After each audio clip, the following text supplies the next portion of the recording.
કોઈ સંજોગ અનુસાર કોઈના પર આપણે ગુસ્સે થઈ ગયા હોય અને ગુસ્સે થતા હોય આપણે એ ક્ષણે આપણે પોતાની જાતને જોતા ભાઈ કમલેશભાઈ ગુસ્સે થઈ રહ્યા છે, છતાં પણ એ સામી વ્યક્તિને દુઃખ થયું હોય તો એના માટે આપણે પ્રતિક્રમણ કરવું પડે કે એની માફી માંગવી પડે?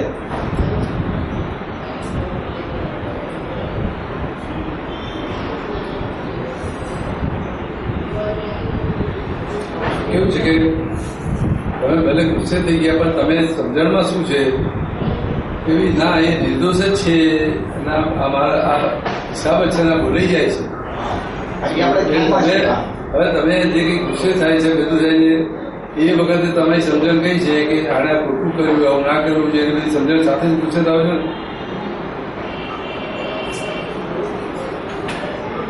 અતિક્રમણ ભાગ આ તમે ગુસ્સે થાવ છો ત્યાં નથી, આપણે એના અતિક્રમણ માનીએ છીએ. એટલે જો તમે સમજણ, એનો મતલબ એમ કે આપણે જે સમજણ પાકી હોય કે નિર્દોષ જ છે તો એ ગુસ્સો થાય જ નહીં એમ સમજવાનું. મૂળ શું છે કે તમે જે કંઈ આ ગુસ્સો થાય છે એની પાછળ કંઈક કારણ તો છે કે નહીં? હા છે. કારણમાં શું છે કે તમારી સમજણમાં છે ને, સમજણમાં એવું કે હું જે કંઈ કરું છું એ સાચું છે, હું જે કંઈ બોલું છું એ સાચું છે, હું જે વિચારું છું એ સાચું છે. ભાઈ તમારી વાતને સાચી માનશો એ તમે તમારા ધાર્યા પ્રમાણે બધું કરાવવા જશો કે નહીં? જ્યાં સુધી તમારા ધાર્યા પ્રમાણે થાય છે ત્યાં સુધી તમને ગુસ્સો નહીં આવે, પણ તમારા ધાર્યા પ્રમાણે નહીં થાય તો તમને ગુસ્સો આવશે કે નહીં? એમ નહીં તો હું પહેલી વાત કે ભાઈ આ ગુસ્સો થાય છે એ દોષ છે, એ તમને જે પકડ છે અંદર આગ્રહ છે એ દોષ છે. આગ્રહને દૂર કરવાનો છે કે ગુસ્સાને દૂર કરવાનો? પ્રતિક્રમણ છે એમ કરવાનું છે. ખરાબ નહીં.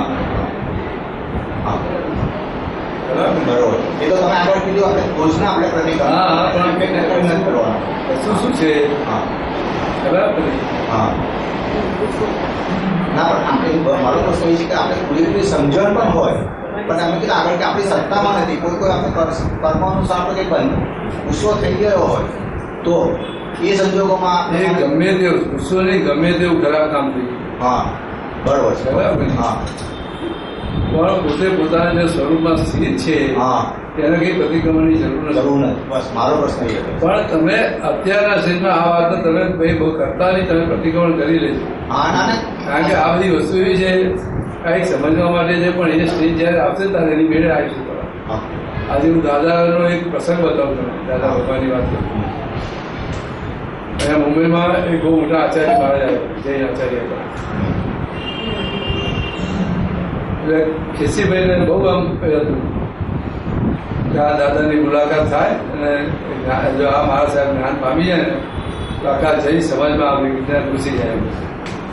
કારણ કે પછી મહારાજ સાહેબ જ્ઞાન લઈને બધું થાય, એનો અનુભવ થાય તો બધાને વાત કરે ને, બધા એને ફળો થાય કે નહીં? બરોબર. આ વિજ્ઞાન બધું ઘૂસી જાય કે નહીં? એમનું આવું હતું અને પછી એ રીતે મુલાકાત ગોઠવી બધું ગયા. વાત એવી કઈ નીકળી હશે પછી જે દાદા જે કડક થયા છે પેલા મહારાજ સાહેબ ઉપર, આચાર્ય મહારાજ હતા, એટલું બધું કડક થઈને બોલ્યા કે પછી કેસીભાઈ ધ્રુજી ગયા કે આવા કડક તો મેં ક્યારેય દાદાને જોયા નથી. આટલું બધું કડક બોલે છે. લોકોને તો આ જે કડકાઈ જોયે લોકો શું માનશે? દાદા લોકો પ્રાપોટ ટોપીમાં હોય અને લોકો તો પેલા તો સાધુ નો વેશ પહેરીને બેઠા, મોટા આચાર્ય હોય તો બીજાને જે સાંભળનાર શું લાગશે? તો જો કેવા ભયંકર કર્મ બાંધા છે, બધું થશે કે નહીં? બરોબર. બધું બનશે કે નહીં? ઘેર આવીને દાદા શું કે મને લાગે છે કે આજે મારી એક ડિગ્રી વધી છે. વિચાર કરો.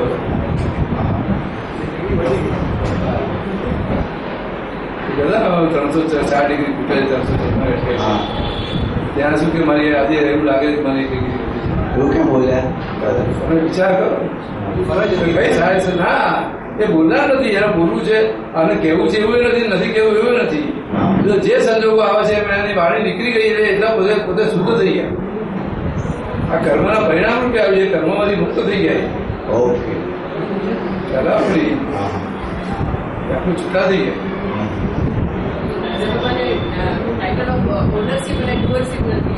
હા હા, પણ એને ભરતા હતું.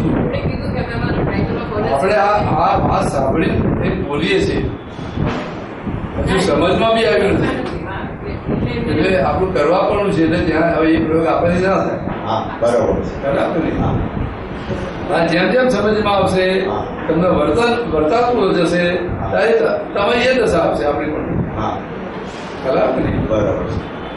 બાકી કોઈ મોનોપોલી નથી આ દશાઓની કોઈ. બરોબર છે. અત્યારે આપણે અંદર શું વર્તાય તો આપણને ખ્યાલ આવે કે નહીં, આપણને પોતાને આપણી કઈ વીકનેસ છે, કઈ અણસમજ ખબર પડે તો એના આધારે બધું આવે કે નહીં. બરોબર છે. એટલે અત્યારે તો કઈ મારી સમજણ રોંગ છે, કઈ સમજણ અજાણ સમજણથી અટકેલો છું. બરોબર છે. હા, એટલું જ આપણો ભાગ આખો ક્લિયર કરી દેવાનો. બરોબર છે.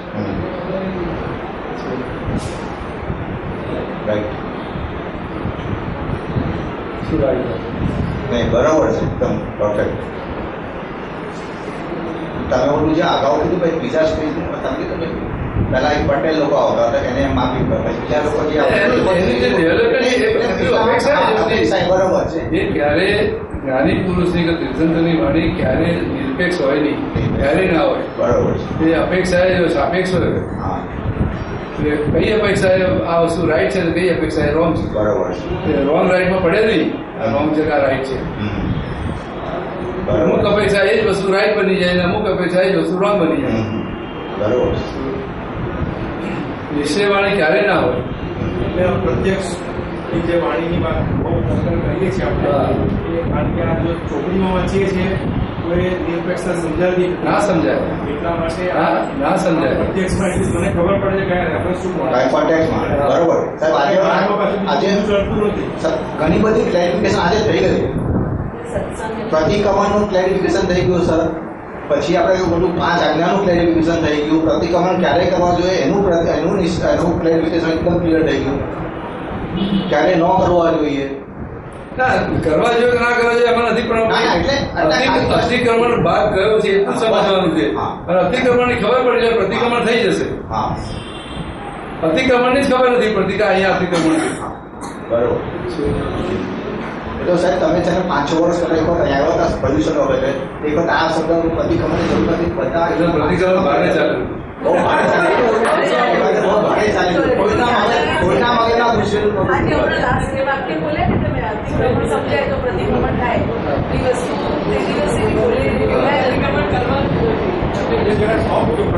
કરવાનું નથી એવું મેં કીધું જ નથી ક્યારે. ખ્યાલ આવે ને? તો પહેલા અતિક્રમણ સમજો તમે.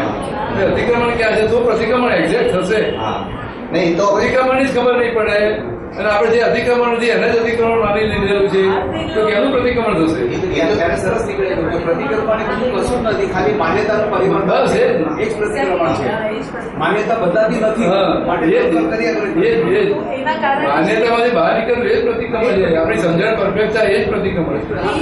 જે પ્રતિક્રમણ ઓછું હતું ને એનો રિલીઝ થઈ ગયો હતો ને એ વખતે ત્યારે જો મારું અનુભવ કે જે પ્રતિક્રમણ નથી થતા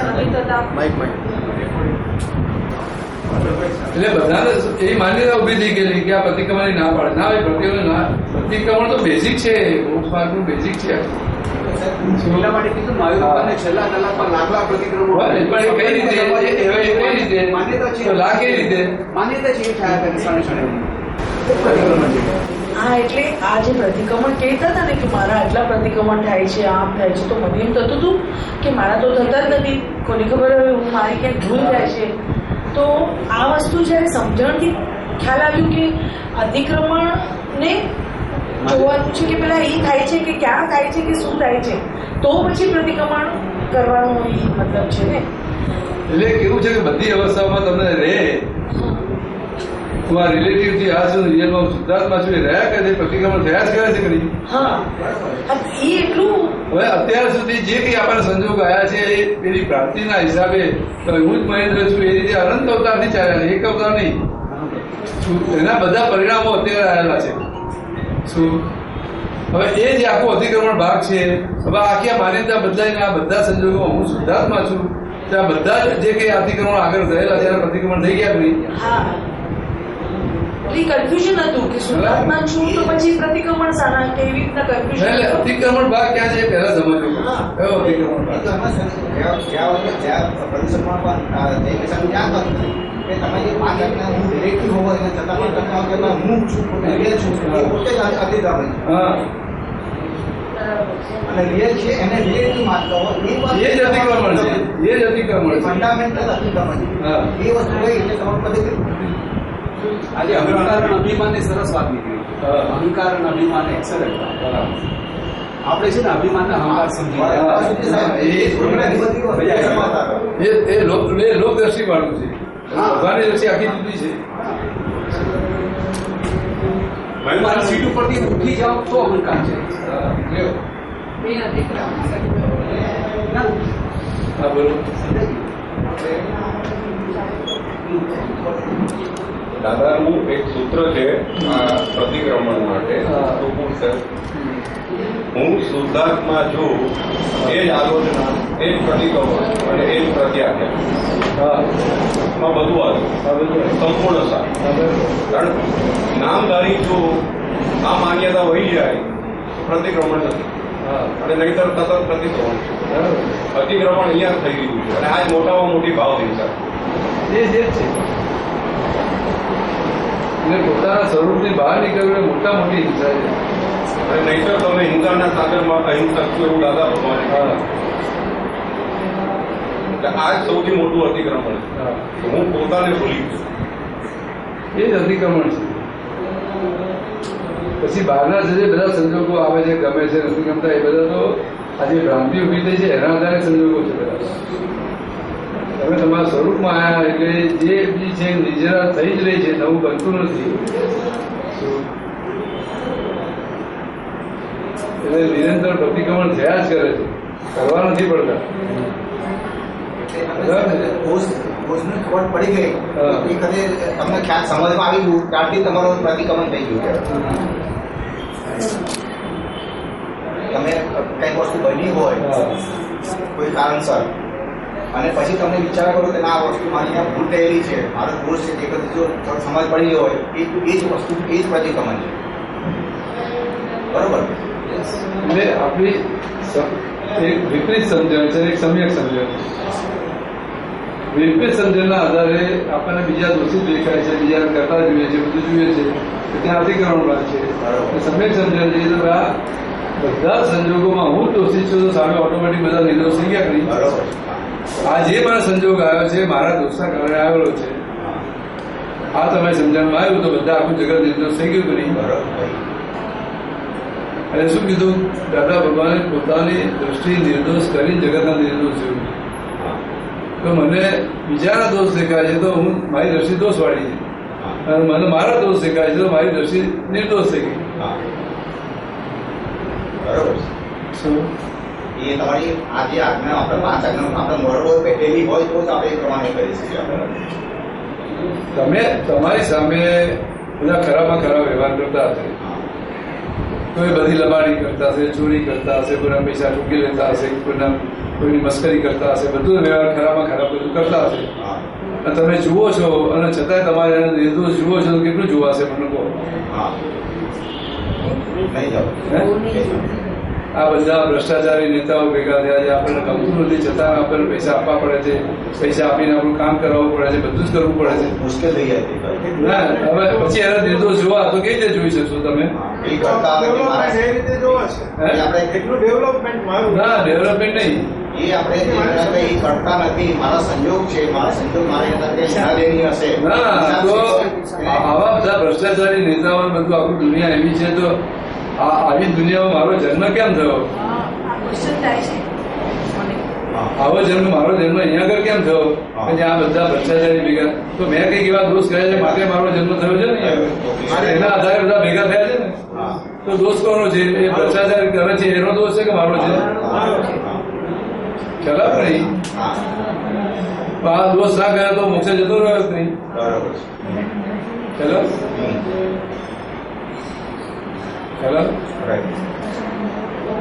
ખ્યાલ હવે હું દોષિત છું તો ઓટોમેટિક પેલો નિર્દોષ થઈ ગયો કે નહીં. પણ તમે આ બધું કરે છે તમે નિર્દોષ જોવા જશો તો કેમનું છે એટલે એ આ વસ્તુ તો કેવું છે કે એ છે દોષિત પણ આપણે નિર્દોષ જોવાનું. નિર્દોષ જોવાનું એટલે શું થયું? એટલે આપણે સમજ પાકી કરવાની. ના, એટલે આ દાદાએ કીધું છે ને બધા નિર્દોષ જોવાનું આપણે. ના, છે દોષિત પણ આપણે નિર્દોષ જોવાનું. એટલે બિલીફ કેટલી પાકી થઈ જાય. નહીં એટલે આપણે ના ભાઈ, હું જ દોષિત છું. મારા હિસાબે જ મારી સામે બધું આવ્યું છે. મને આવી વાઈફ મળી છે તો ભાઈ મારા હિસાબે જ મને મળી છે. આવા હસબન્ડ મળી મારા હિસાબે જ છે બધું. શું મેં કઈક એવા ગુના કર્યા ત્યારે મને આ બધું ભેગું થયું. ભેગું ના થાય. એ આપણે એટલા માટે આપણે જે દોષિત એક વખત ફંડામેન્ટલ બેસાડી દીધું હોય કે દોષિત હું જ છું, પછી આપણે આ વસ્તુ કેમ બની એના માટે તો આપણે જે સમાજ ઓટોમેટિક એક સમજણથી આખું એ કરવાનું છે. અને સમજણથી નહીં, આ હું દોષિત છું એ બી એક સમજણથી આપણું સમજણથી થવું છે. બરોબર. હા ખ્યાલ આવે નહીં. આ બધા સંજોગો કયા આધારે આવ્યા? હા મારો જન્મ કેમ થયો? તો મેં કંઈક એવા ગુના કર્યા છે માટે જન્મથી મરણ સુધીના જે બધા સંજોગો આવે છે તો એ બધા જ મારા કર્મના પરિણામ છે ને કે બીજાના કર્મના પરિણામ મને આવે છે? તો મારું કર્મનું પરિણામ છે. તો મેં કઈ એવા કર્મ કર્યા તારે આવ્યું છે ને? બરોબર. આ અલગ અલગ રીતે બધું સમજવું પડશે કે નહીં? બરોબર. તો જ હું દોષિત છું એ સમજાશે ને? રાઈટ. ખાલી ભૂલવાથી નહીં સમજાય. નહીં, બરોબર. બરાબર. તો હવે હું દોષિત છું, મને મારી જાતનો દોષિત જોઉં છું તો આ જગત ઓટોમેટિક નિર્દોષ થઈ ગયું કે નહીં? બરોબર.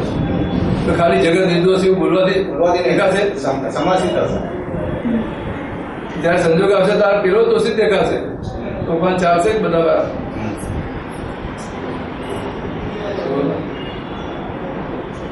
બરોબર.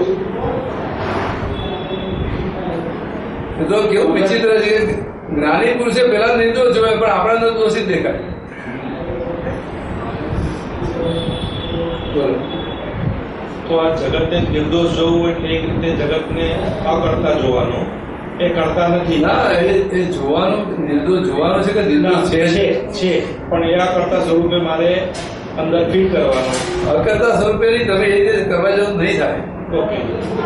આ બધા સંજોગો જે મને આવ્યા છે એમાં હું દોષિત છું તો ઓટોમેટિક તમને નિર્દોષ દેખાશે કે નહીં? સામે ઓકે.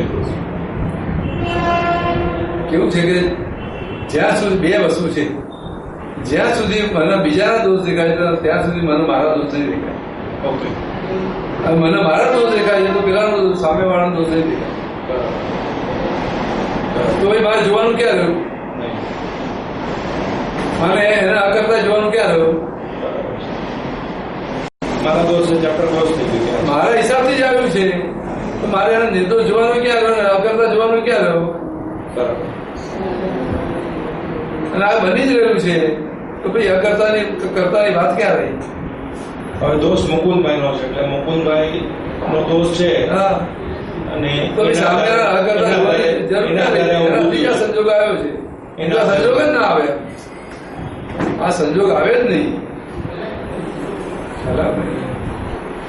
આવે ખરો? ના આવે.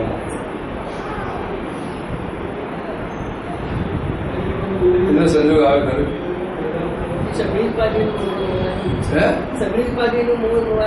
હા, જે કીધું ને દાદાએ એમાં તો કેટલું બધું થયેલું કે ભાઈ 1 કલાક સુધી પેલા માથાકૂટ કરી આવું કરે છે તેવું કરે છે ને પેલા ઘરવાળા હોય છે કેટલી ફરિયાદો. ત્યારે કલાક સુધી દાદા સાંભળ્યું કે દાદા જે કડક છે કીધું કે સગડી ઉપાધિનું મૂળ હું જ છું. આ બધી સગડી ઉપાધિ અને જે બી પ્રોબ્લેમ આવ્યા છે એનું મૂળ હું જ છું. હવે કડક થઈને બોલ્યા હતા એનું નીકળી ગયું. ખ્યાલ આવ્યો? આપણે એને કીધું પણ આ બધા લાગુ પડે કે નહીં?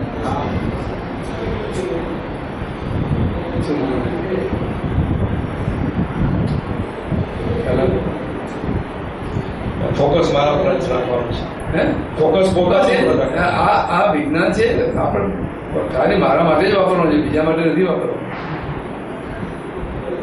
આ જે જ્ઞાન મળે છે, જે દ્રષ્ટિ મળે છે મારા નિકાલ માટે વાપરવાનું. હું જે કંઈક બધું બાંધી લાયેલો છું એના નિકાલ માટે વાપરવાનું છે. એમાંથી છૂટવા માટે મારે વાપરવાનું. બીજો શું કરે છે એના માટે નથી.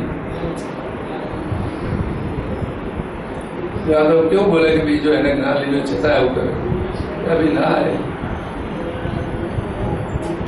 જ્ઞાન જુદી વસ્તુ છે, હિસાબ જુદી વસ્તુ છે. હિસાબ છૂટશે નહીં. આ મહાવીર ભગવાન જ્ઞાની હતા ને તો બરું ખાવા પડ્યા કરી. પોતાનો શિષ્ય ગોસાવા ત્રીજો વિષય છોડી ગયું તો કેમ આવ્યો સંજોગ? એટલે હિસાબ છોડે નહીં. આગળનું વેર હતું અને એનું પરિણામ આવ્યું છે.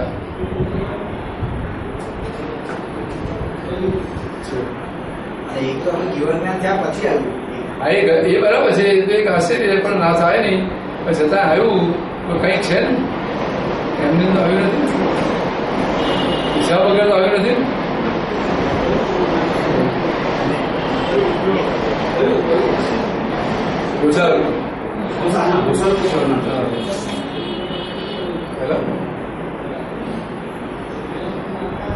ચલાય સંજોગોને હલાવે એમણે થવા દીધું ને એમણે તેજો શીખવાડેલી. બધું જાણતા હતા કે મારી પર ઉપયોગ કરશે. છતાં જો આ ઉપયોગ નહીં કરે તો મુક્ત નહીં થવું. આથી કેટલી દ્રષ્ટિ હતી.